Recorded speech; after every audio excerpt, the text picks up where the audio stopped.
Hello, Dr. Bippert, and welcome to my presentation of the Assignment 2B Part 2 project. I've decided to go with option number 2 because I feel like it will help me cover even more of the skills and topics than I would have been able to in a 500 to 750 word document. I also prefer this method because it allows me to practice my presentation skills and hone some necessary aspects of teaching that I'd really like to get mastered. So to begin, my presentation is going to be primarily divided into two major categories: the topics and skills that I'm comfortable with, and the more challenging topics and skills which make me a little wary. I'm going to start by outlining the comfortable topics I have chosen, along with a brief explanation of why I've chosen them. However, they will be referred to again as I go through the skills, so that I can identify exactly where I would use which skill for which topic and why. Okay, to start it off, my comfortable topics are listed from strongest to weakest, 1 through 5. And in general, in history, I'm more infatuated with conflict. It, most any type of war or things of that nature.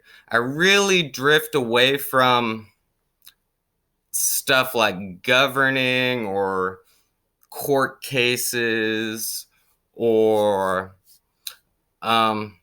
basically almost any peacetime sort of governance.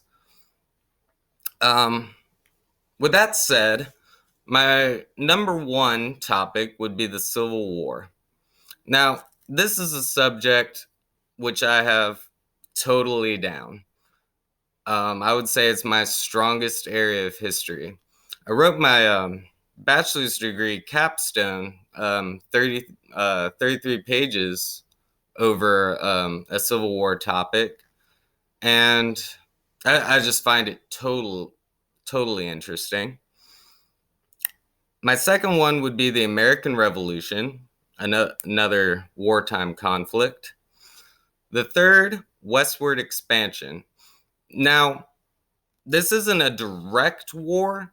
However, the Mexican-American War was a large part of westward expansion, and I really love that section of history where Texas is gaining its independence and then into the Mexican-American War.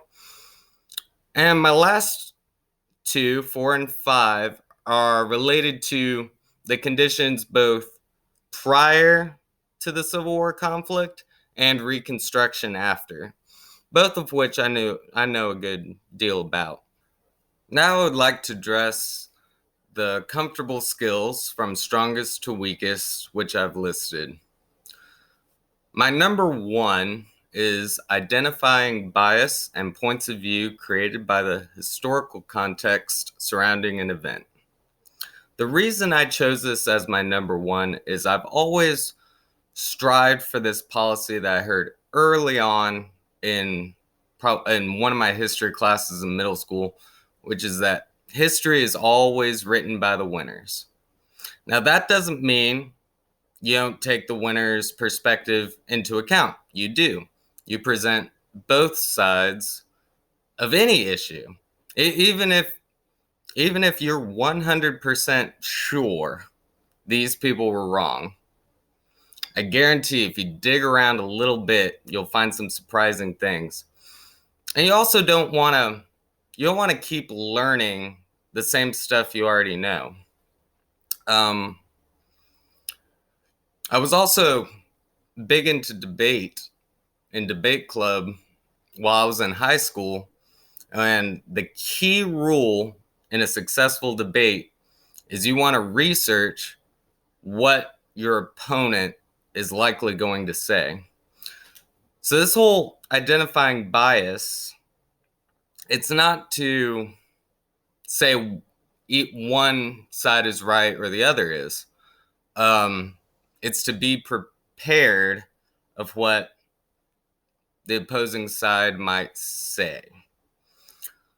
Um, and as long as we're talking about identifying bias, as a teacher, especially as a history teacher, I would really like to strive, well, to present every side of an argument and really make my students guess and never tell them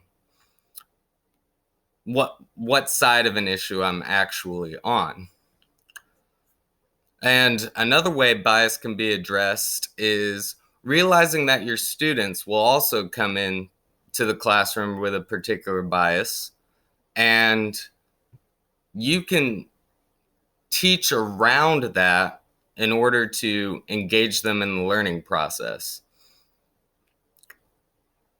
My second comfortable skill is analyzing the relationship between arts and continuity and change in the American way of life. This gets to another deeply held philosophy of mine, which is that our culture shapes society.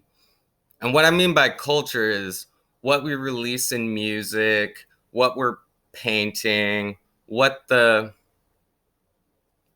hip thing to do is. Also, books and popular movies that are being released.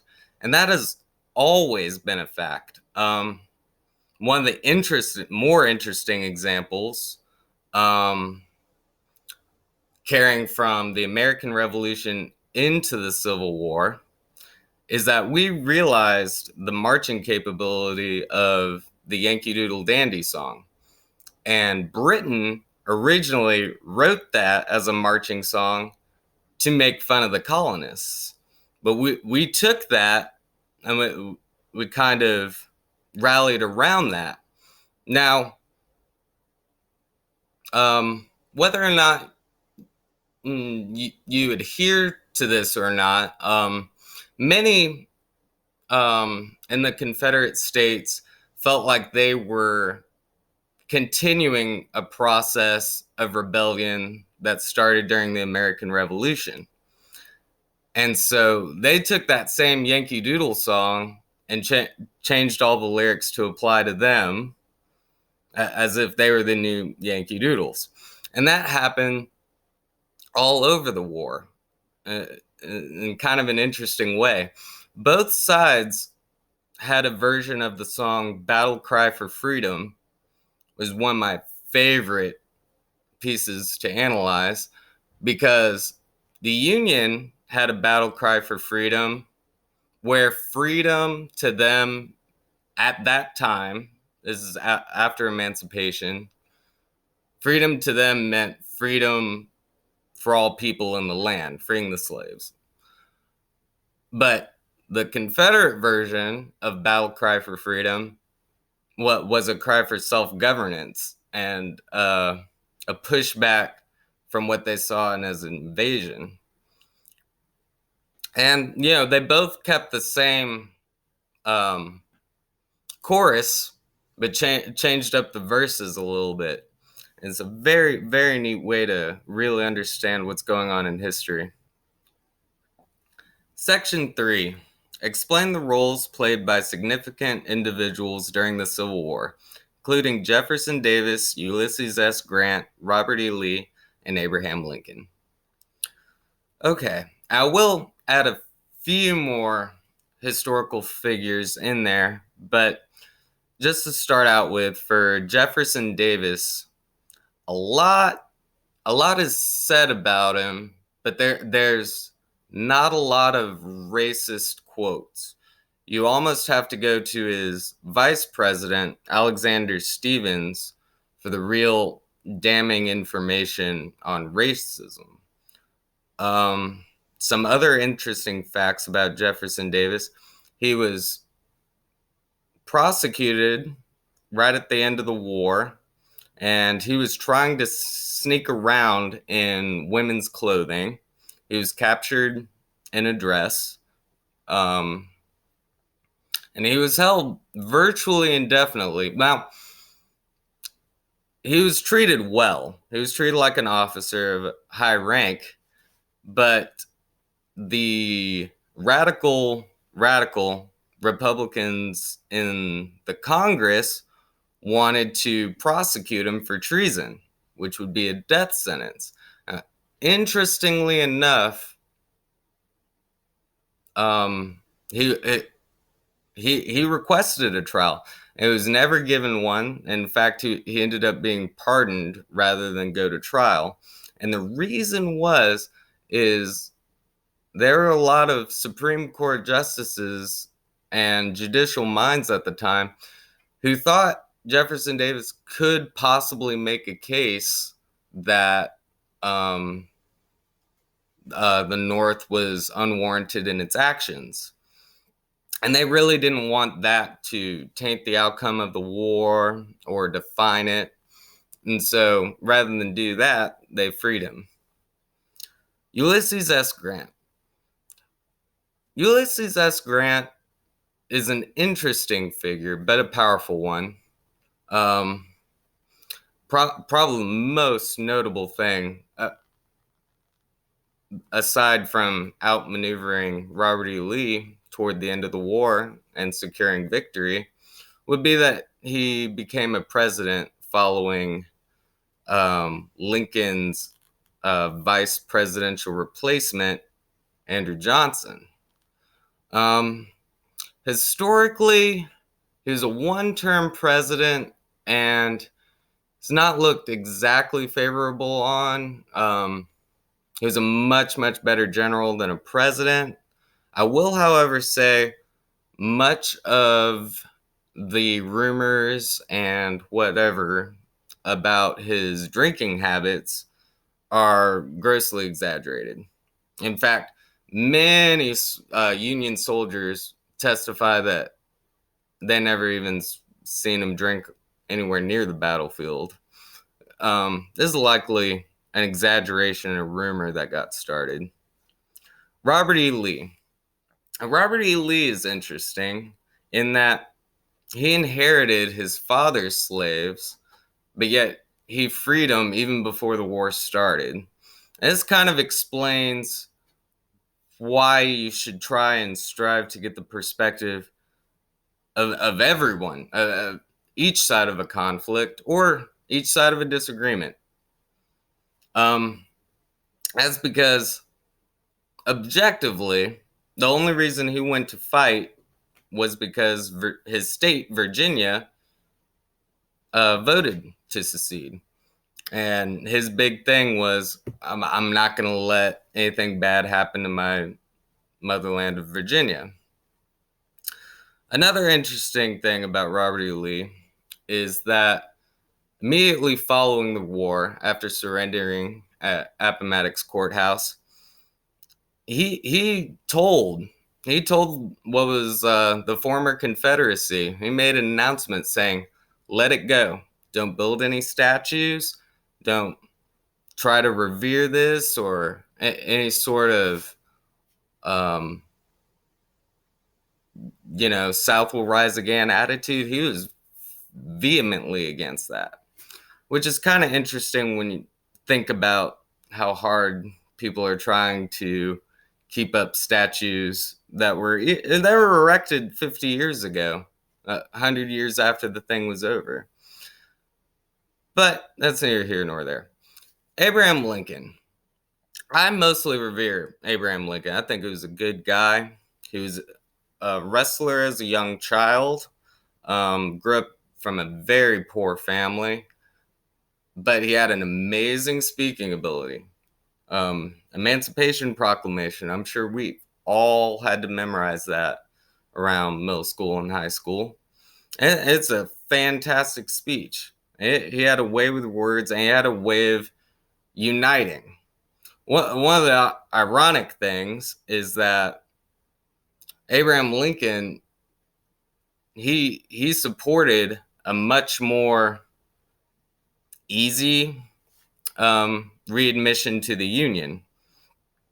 And actually, his successor, Andrew Johnson, supported the exact same plan, but it couldn't be implemented because he wasn't Abraham Lincoln.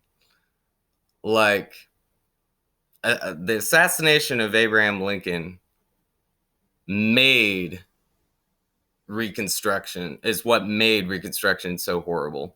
So John Wilkes Booth, he really didn't do anybody anywhere any favors. Some other interesting things about Lincoln are some of the more racially tinged language, especially that he used early on. And I don't want to go too much into that, beat a dead horse, but I think it's important for understanding that nobody around this time period was anti-racist entirely. In fact, most of the argument coming from abolitionists was that blacks or Africans shouldn't be enslaved because they're not smart enough. Like it's almost like enslaving a child. They don't even know what's going on. So everybody was a little racist, and Lincoln had some quotes like, I hope that African minorities will never challenge the supremacy of a white man. I have no inclination to interfere with slavery in the states where it exists. I believe I have no lawful right to do so, and I have no inclination to do so. And another, a few more throughout his history. But what really needs to be understood out of that is that's almost how everyone was at the time. What we get out of the Civil War too often is that, well, there was one side of racists and then one side of pure soldiers who were there to free them, and that's not how it went. In fact, we know that's not how it went, because if the North wasn't racist, then they wouldn't have completely the Union soldiers, Sherman, Custer, wouldn't have massacred the Native Americans for their skin color right after the war. And that's another interesting point, because the reason they did that is because the Comanches signed a peace treaty with the Confederacy. And the Confederacy made these high chiefs into army generals. That's actually why we celebrate Juneteenth, because the very last Confederate general to surrender was a man named Stan Watty. And he wouldn't surrender because it was part of his belief system. You never surrender, you just go down fighting. But while considering that, there were no generals or officers of color, Native American or African American, on the northern side. So it's just some in history that gets a little twisted around. Number 4, explain constitutional issues arising over the issue of states' rights, including the nullification crisis and the Civil War. States' rights really comes from an idea of the 13 colonies being connected, but wholly independent of each other, and able to govern themselves and make their own laws. In fact, there was never really a notion that you couldn't leave. Like that. That's why it was the 13 colonies. It could go to being 12 or 11 colonies. In fact, in the Constitution at the time, it did state any power not explicitly stated within the Constitution will be left to the states, and secession was not mentioned in it. So a lot of people thought they had the right to secede. Now, and the reason that started coming to a head is this increased urbanization versus rural tendencies and sectionalism, because the South relied heavily on producing crops, and not only cotton, but tobacco and others. And the North relied on manufacturing. So basically, shipping the products which were being made in the North or South. Now, the North, to protect their own interests and their own industries, because they weren't making that much money, implemented what was known in the South as the Tariff of Abominations in 1828. And the Tariff of Abominations basically threatened and was passed at a 40% tax rate. South Carolina got so upset about it that they wanted to nullify it. Basically, a state saying, we're not going to do that. We don't vote for that. And this was coming to a head because no one really knew if they had the right to do that or if they didn't have the right to do that. Eventually, a compromise was reached in 1833, and this was a lower tax, probably around 30%, and also coupled with that, they agreed to a 3/5 compromise on what slaves would count as. So it was a little bit of a trade-off, and the South at least thought they would get more power and more decision-making abilities out of that. Number 5, analyze the impact of tariff policies on sections of the United States before the Civil War. This kind of goes back to the first issue, tariff policies. The South was getting taxed with tariffs is the word.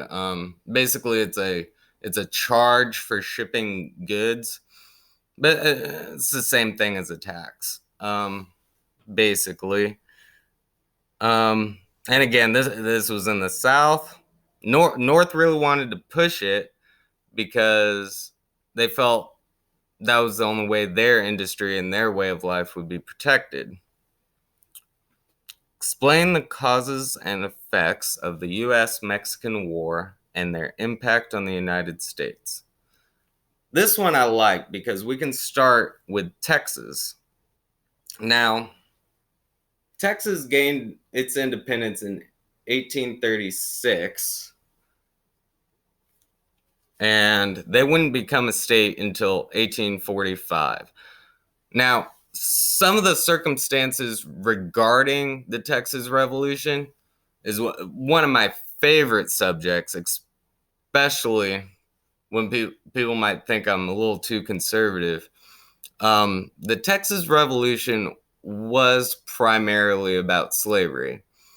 And I believe this goes to the heart of my very first point, which is that winners write the history books. We're not told, the Texans defenders were just trying to, keep their slaves and import more slaves into Mexico, and Santa Anna was actually the guy trying to free the slaves within Mexico. That's not the story we're told. And similarly, some of the factors involved in the U.S.-Mexican War are very interesting. The fact that we have this idea of manifest destiny and kind of a more aggressive president in James Polk, and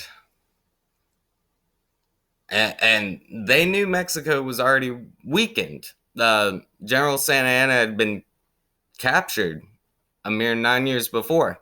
And while Mexico were the technical aggressors after Texas became a state, the United States said, "No, we're here. We're here to defend our interests. We're here to defend a state that has been our state for 3 years now, 1848."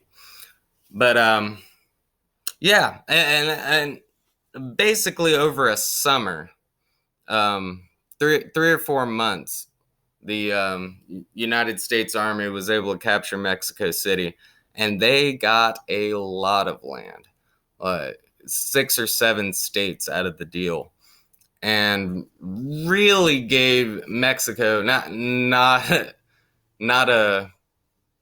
a equal trade with the $15 million for it. Then again, a lot of instances in history, the winners don't give the people who lose anything. So it's not all bad, but it was an opportune moment, an opportune thing to do for the United States. Number 7, compare the effects of scientific discoveries and technological innovations that have influenced daily life in different periods in U.S. history. For this one, I'm going to focus primarily on the Civil War because I believe war breeds innovation, and the Civil War is by far no exception. In fact, it might be the example of the rule. The bloodiest, most costly war that the United States has ever had. And all sorts of inventions came out of this. We had rifling in barrels of guns so that the shots would be much more accurate. We had inventions of repeating rifles, Gatling guns. One of the more famous inventions were the submarines, which got used famously in the Hunley sinking the Lusitania in 1864. And as far as throughout U.S. history, we can look at World War II as well, which, like, just looking at Germany alone, the stuff that was able to be invented. The A-bomb would be probably the biggest invention of the time, but I believe war breeds innovation.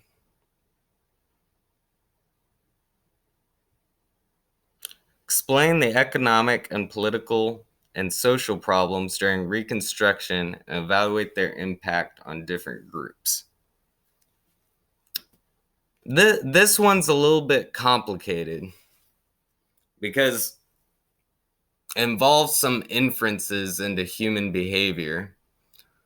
However, Reconstruction, I would compare it to Germany after World War I, which was totally subjugated and given huge fines that there would be no way to pay off. There requirements that they had to eliminate so much of their military down to like a tenth of its size, maybe even smaller. And they had to accept total blame for the conflict, and were forced into a situation of abject poverty and humiliation. And history keeps telling us, but we don't want to listen, that whether they're your enemy or not, when you kind of rub it in or you step on someone's throat, the hatred and the pain, it lasts longer. All they're thinking about is revenge. That's exactly what happened in World War II. And as far as the South and Reconstruction, the abuse, racism of of all the black citizens, newly freed black citizens living in the South. Um, it's different little ways people go about explaining it. And I would make the distinction that explaining is different from justifying. But the main point of grievance was that black men were given the right to vote over white women. And that there was this sense of like, well, just 10 years ago, these people were almost a subcategory of human, and now you're saying they have more rights and they're better and they are alleviated above white women. How does that make sense? Around this issue of voting, like the KKK came out, and black codes and poll tax and literacy tests, but a lot of it was really aimed at making sure black men wouldn't vote. Compare that to other points of contention, maybe um, black people starting to create businesses or own land or that, like any of that kind of stuff. There's still racism, but it wasn't as strong, not as strong as voting and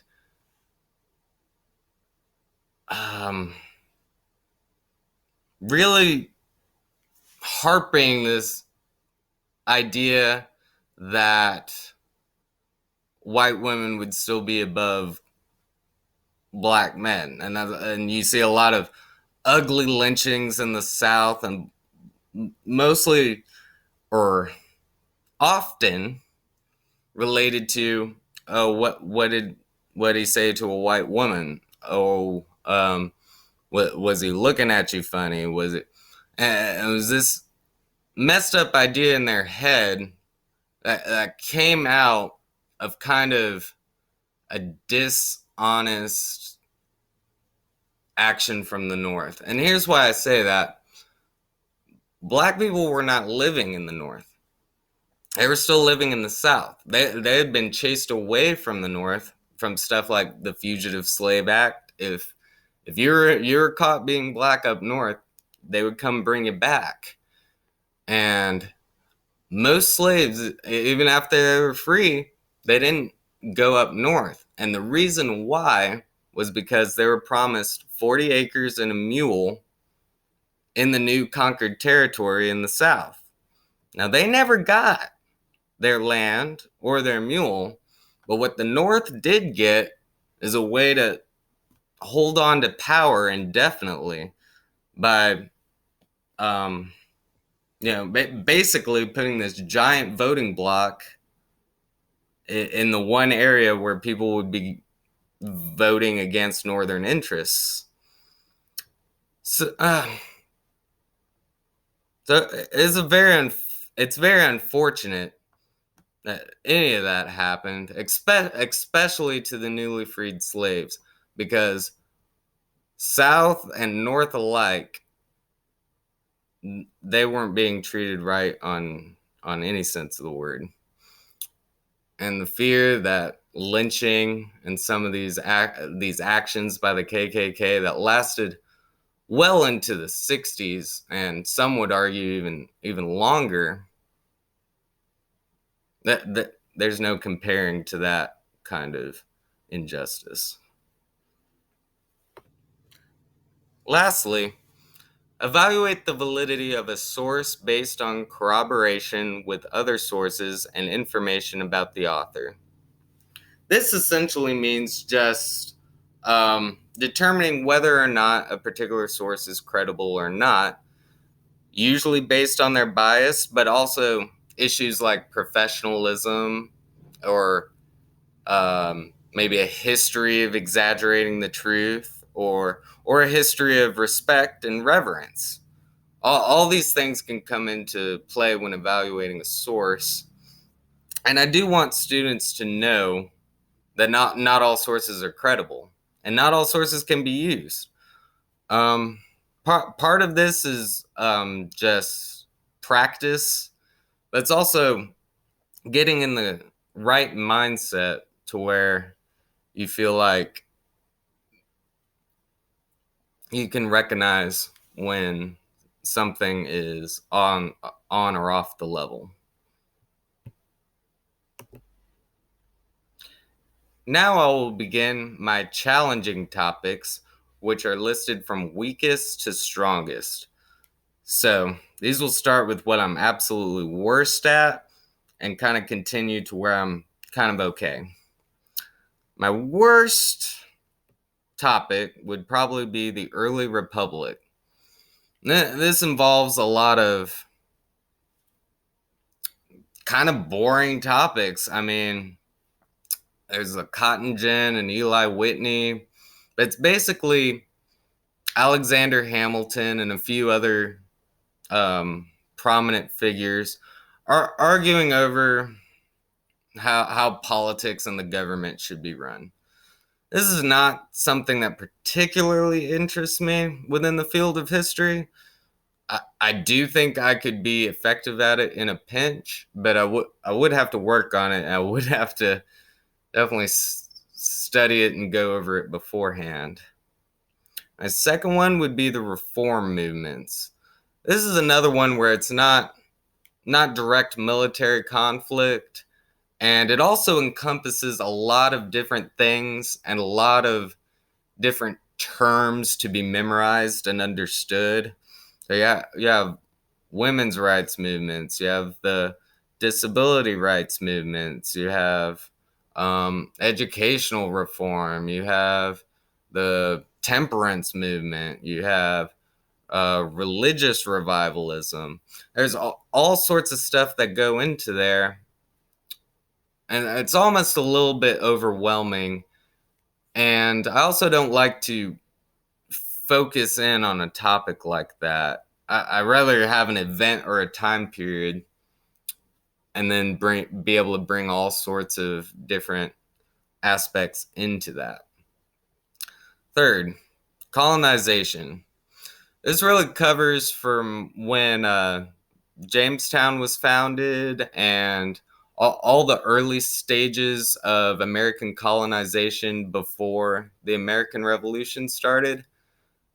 Um, while I do find the subjects at least moderately interesting, especially Lost Colony of Roanoke, which I included, um, it's not that interesting.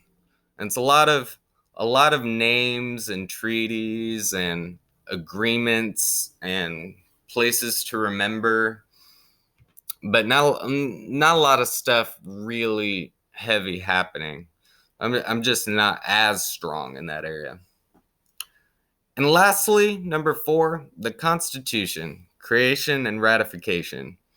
I would say that I do understand the Constitution. I know the amendments. Um, I know the Bill of Rights. However, as far as the way it was created and ratified, I find to be a lot less interesting, and I'm also a lot less knowledgeable in those fields. I really don't like covering the political process and history and how certain documents were formed. I really find that dry. However, I did list it at number 4, which is close to competent, because I do understand the Constitution and what is meant by each certain amendment and each right that we are granted through it. And lastly, before I go on to the challenging skills, I would like to highlight the age of Jackson, which I included as a bonus in my comfortable topics.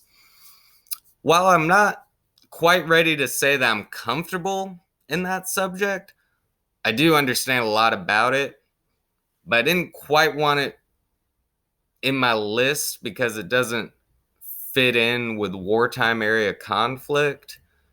Now, the Trail of Tears and the Indian Removal Act are very conflictual things, but it wasn't really an aggressive all-out war or anything.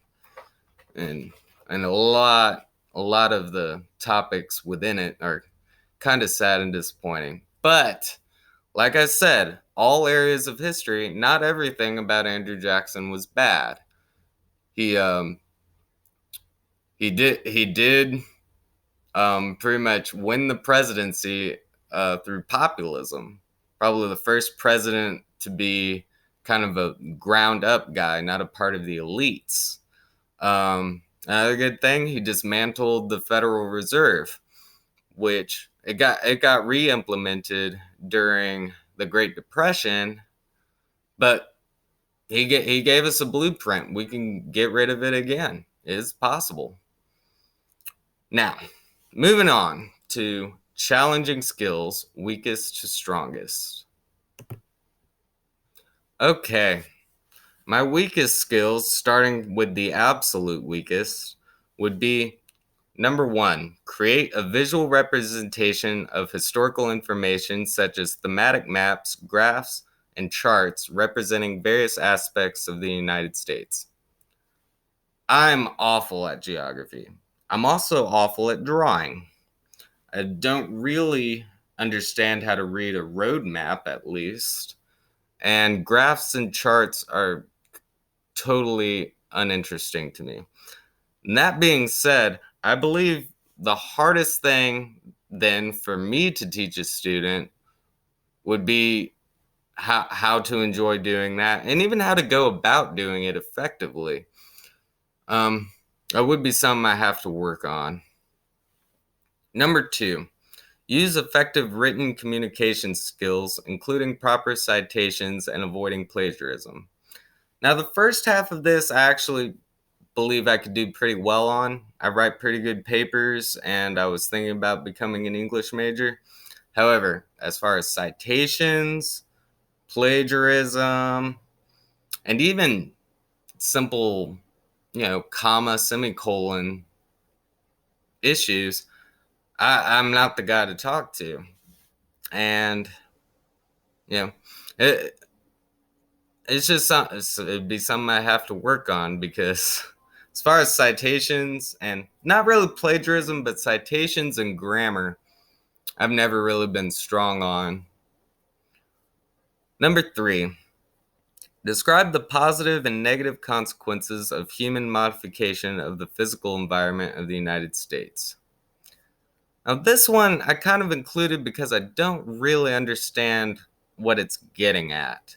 I assume they mean industrialization, or possibly the connecting of America through railroads. And like the railroad thing would be a positive aspect. And like the only really weak negative aspect that comes to mind would be almost making the buffalo extinct through overhunting. But yeah, other than that, it's just not something.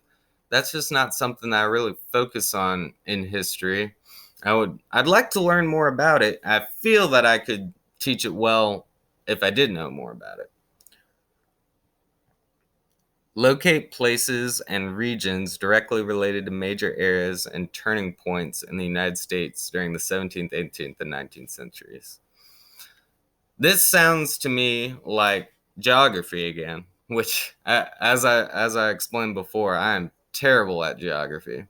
I could tell you the name of the battle. I could tell you where it happened. I could tell you all the major things and consequences involved in it, but I couldn't point it out to you on a map. I know Gettysburg is in Pennsylvania. Now I just have to figure out where Pennsylvania is. But yeah, that's another map related issue. Number 5, evaluate the contributions of the founding fathers as model of civic virtue.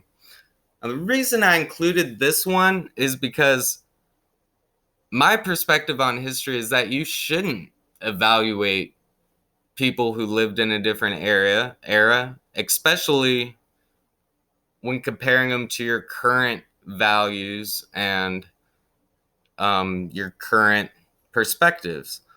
Um, what's nice about history is you can see what happened, you can analyze it, but you don't have to involve yourself so deeply into it because it's not your society.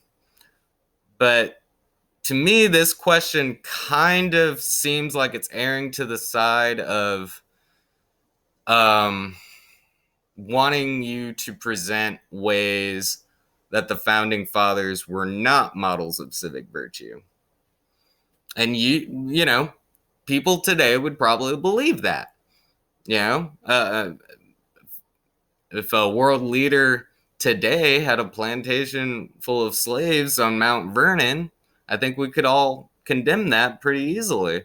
But you also got to realize there were a lot of founding fathers who wrote it into the Constitution, this issues of slavery, and did not agree with it. And we're trying to put in mechanisms for it to be altered later on, and it was altered later on.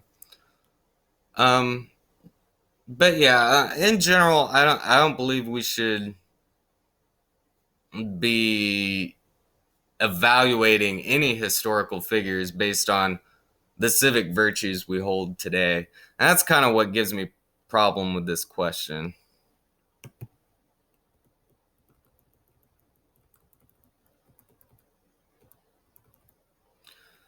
Number 6. Summarize the issues, decisions, and significance of landmark Supreme Court cases, including Marbury v. Madison, McCulloch v. Maryland, and Gibbons v. Ogden. Now, this really goes to a sort of retention thing I have, where I can remember battles and I can remember terms that are descriptive of situations, but it's really hard for me to associate Supreme Court cases with what their effects actually are unless it's already listed for me.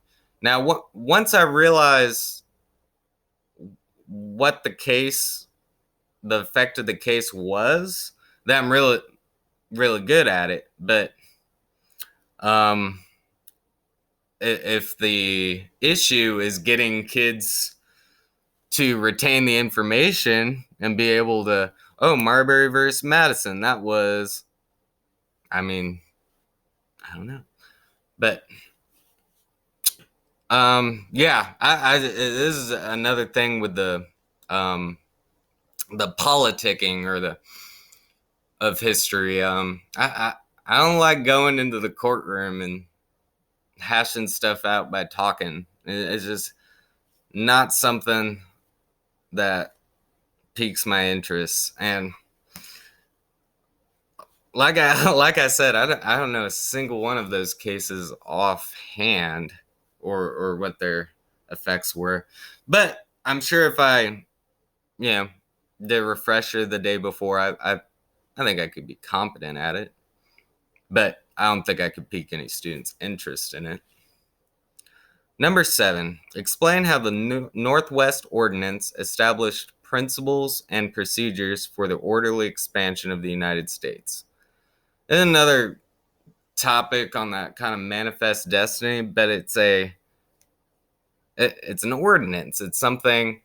It's a declaration or it's a law that people, you know, governors, senators decided upon, and you know, it's just not in that area of interest for me.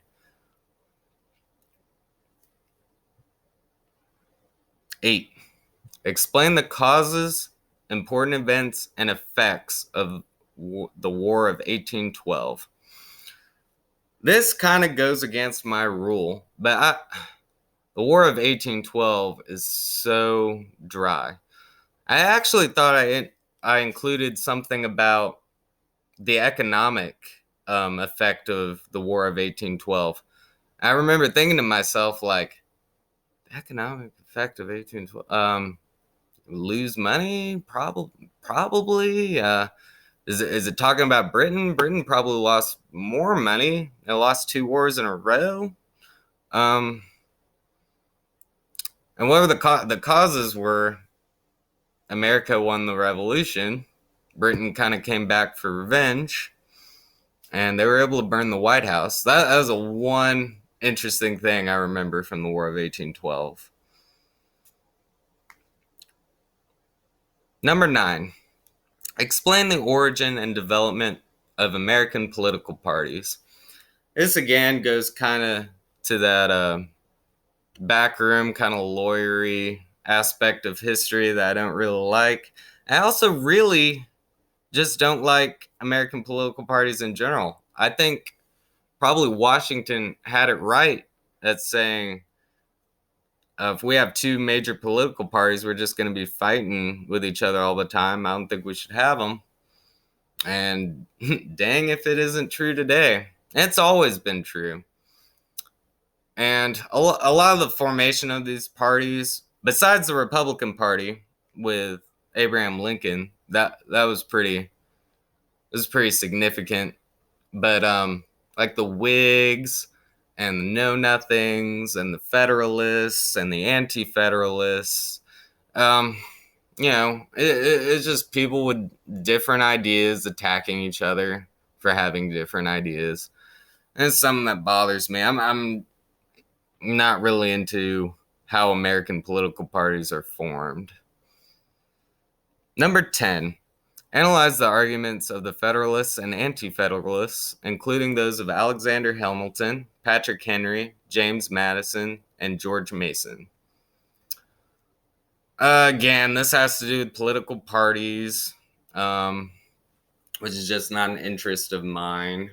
And especially these older political parties that aren't really relevant outside of understanding why different figures in American history hated each other.